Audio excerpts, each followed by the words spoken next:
So what if you could manage hundreds or even thousands of your application containers without ever touching them manually?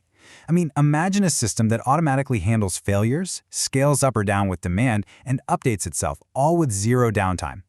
Well, that's the magic of container orchestration, and today we're going to pull back the curtain on the undisputed king of this whole world, Kubernetes. Okay, let's paint a picture. It's a very real scenario. You've got your e-commerce site, and it's running nice and smooth on 50 containers. Everything seems totally perfect. But in the world of live production, perfect is usually just the calm before the storm. The real question is, what happens when the unexpected finally hits? And then bam, it happens. Your flash sale goes viral on social media, and your traffic explodes 10 times the normal amount. The load is just way too much, and the containers running your site start to crash, one by one.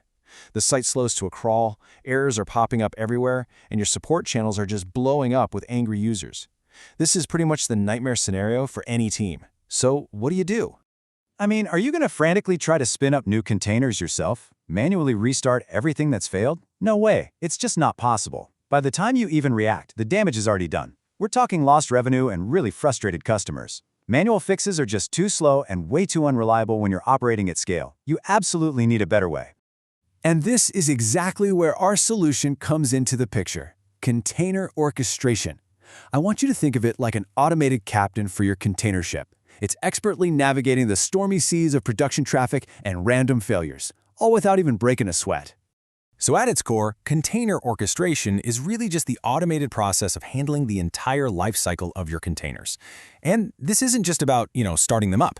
It's about automatically deploying them, managing them, scaling them, and, this is the crucial part, healing them when things go wrong. Let's go back to that crazy traffic spike. In a manual world, that surge of users leads to a system crash, period. But with an orchestrator, the system actually sees the increased load and instantly auto-scales, adding more containers to handle all that traffic seamlessly. Your users, they never even noticed there was a problem. And that brings us to this incredible idea of self-healing. You see, when a container crashes in a manual setup, your whole application goes down until a human steps in to fix it. With orchestration, the system detects the failure and automatically restarts the container or just creates a brand new one. It literally heals itself, which means you get near zero downtime. And what about deploying a new version of your app? The old way always required planned downtime, right? Taking your service offline.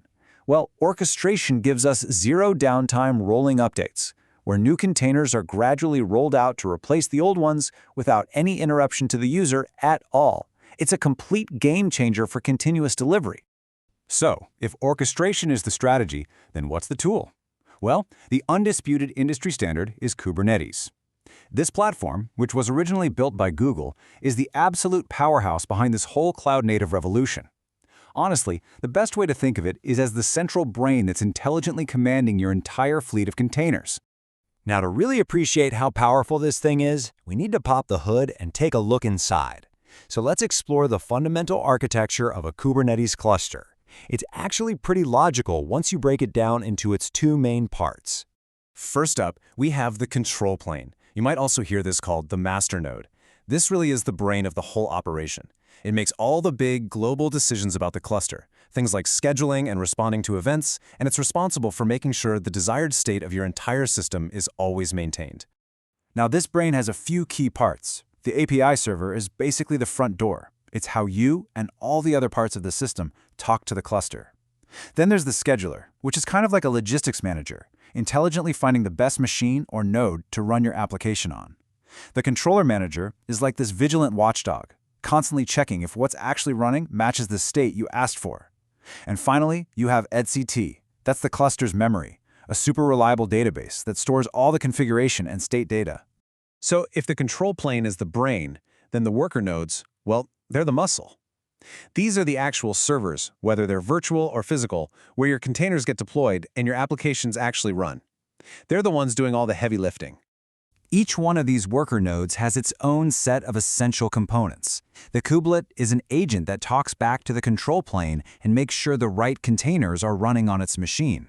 The kube proxy is the networking brain on that node, handling all the IP addresses and traffic routing. And of course, you have the container runtime, something like Docker or Containerd, which is the actual engine that runs the containers. Okay, Theory is great, but let's make this stuff real. We're going to go back to our e-commerce site and see exactly how Kubernetes uses this architecture to perform that self-healing magic and, save the day. Let's just walk through exactly how this works. First, you tell Kubernetes your desired state. You say, hey, I want 3 replicas of my application running at all times. In Kubernetes, these are called pods. Then disaster strikes, and one of those pods crashes. The controller manager sees this immediately. It detects a mismatch. It knows you want 3, but it only sees 2. So it alerts the scheduler, which goes and finds a healthy node and launches a brand new pod. And just like that, you're back to 3 pods. The whole thing happened without any manual work and, more importantly, with 0 downtime. So we've seen how powerful Kubernetes is for our applications. But now let's talk about why it's so powerful for you and for your career. Because this isn't just another piece of technology to learn, it's really a foundational skill for the future of how we develop and operate software. And here's the bottom line. Mastering Kubernetes is really no longer optional if you're serious about a career in tech. It is the undisputed industry standard for running containers. It's a core, totally non-negotiable skill for any modern DevOps role. It's the engine that powers this entire world of cloud-native applications, and because of all that, it drives an incredibly high demand for skilled professionals with the salaries to match. I really want to leave you with a final thought on this. It's so important to understand that learning Kubernetes is not about just adding another tool to your resume. It's about fundamentally changing how you think about building and managing modern, scalable, and resilient applications. It's about putting yourself right at the center of the most important shift in software infrastructure in a decade. And ultimately, it's a gateway to a high-impact, high-demand, and high-paying career. So the only question left is, after seeing its power to automate, to heal, and to scale applications so effortlessly, are you ready to stop fighting fires and start taking strategic control of your container fleet?